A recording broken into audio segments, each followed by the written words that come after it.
Praktik jual beli jabatan di lingkungan pemerintah daerah baru-baru ini berhasil diungkap KPK. Dari Nganjuk, Tanjung Balai, Probolinggo sampai Bekasi. Praktik ini menjadi sinyal bahwa sistem rekrutmen pejabat belum sepenuhnya bersandar pada kompetensi, kualifikasi, dan kinerja. Daya rusak dari praktik ini begitu besar karena saat seseorang mendapatkan jabatan dengan cara membayar, maka orientasi utamanya saat memimpin adalah bagaimana mengembalikan uang yang sudah dikeluarkan. Rakyat menjadi korban terbesar dari transaksi haram dalam jabatan ini. Integritas pemerintah patut untuk dipertanyakan saat para pejabat pemerintahan terlibat dalam transaksi haram untuk lelang jabatan. Silih berganti pejabat publik terkena OTT KPK, tanda korupsi dalam pemerintahan sudah jadi budaya. Pelayanan seperti apa yang akan diberikan kepada masyarakat jika pejabatnya saja ikut aktif dalam pencurian?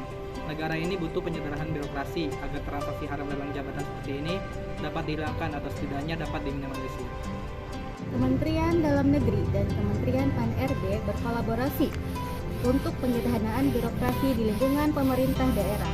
Berdasarkan Permen Pan-RB nomor 7 tahun 2022 tentang sistem kerja pada instansi pemerintah untuk penyederhanaan birokrasi, dalam pasal 3 menyatakan bahwa penyederhanaan birokrasi merupakan bagian dari pelaksanaan reformasi birokrasi dalam rangka mewujudkan tata kelola pemerintah yang efektif dan efisien dalam mengoptimalkan pemanfaatan SPBE atau sistem pemerintah berbasis elektronik.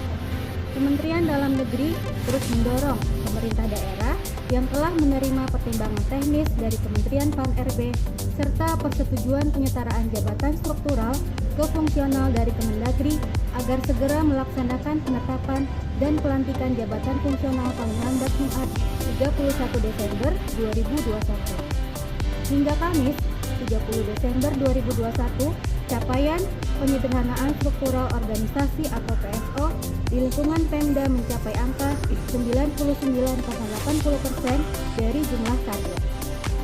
Untuk itu, hadirnya UU ASN diharapkan menjadi solusi untuk reformasi birokrasi. Tentunya hal tersebut harus ditunjang dengan langkah teknis seperti yang pertama, melakukan pemetaan kualifikasi, kompetensi, dan kinerja PNS sehingga akan menghasilkan profil PNS yang baik.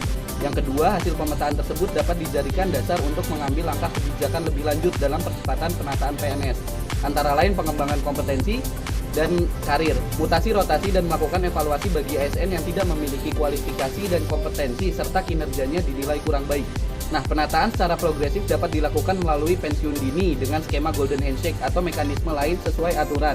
Sedangkan penataan secara moderat dapat dilakukan dengan penerimaan PNS melalui seleksi yang ketat dengan rasio 2:1, di mana 2 orang PNS yang pensiun akan digantikan dengan 1 orang PNS yang lebih berkualitas.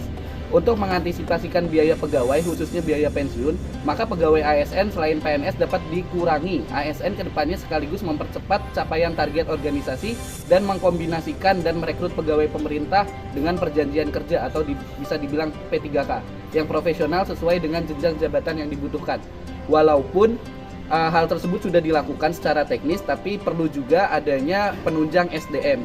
Nah, untuk capaian tujuan yang dilakukan reformasi itu tercapai melalui SDM-nya.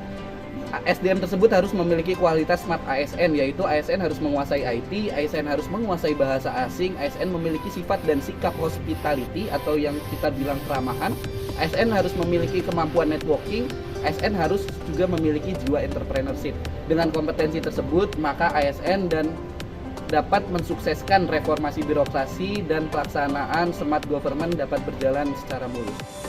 Salah satu kesuksesan reformasi birokrasi di bidang pelayanan publik adalah terbentuknya Mall Pelayanan Publik atau MPP. MPP Pandeglang merupakan MPP pertama di Provinsi Banten. Tujuan pembentukan MPP selaras dengan tujuan pemerintah, yaitu memberikan pelayanan yang cepat, efektif, dan efisien kepada masyarakat. Dengan adanya integrasi pelayanan publik bukan hanya untuk memenuhi kebutuhan masyarakat saja, namun juga akan berdampak pada iklim investasi dan pertumbuhan ekonomi di daerah Banten. Layanan yang didapatkan dari MPP ini adalah dari OPD, Nasib Vertikal, BUMN, dan BUMD.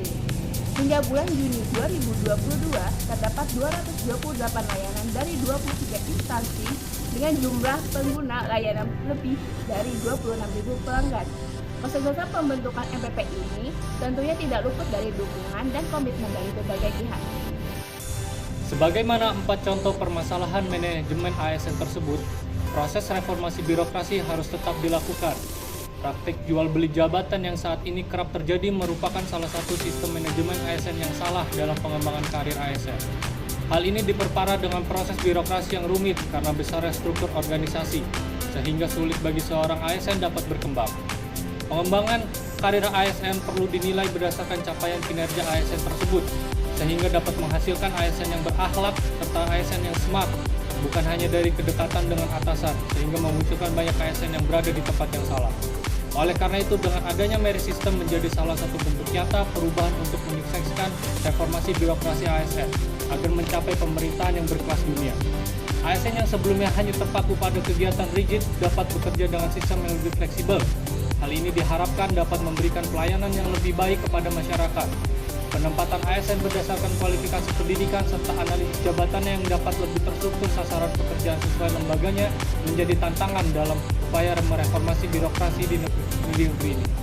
Meskipun perubahan ini bukan suatu proses yang instan, tapi ASN dituntut untuk mampu beradaptasi dan berkolaborasi.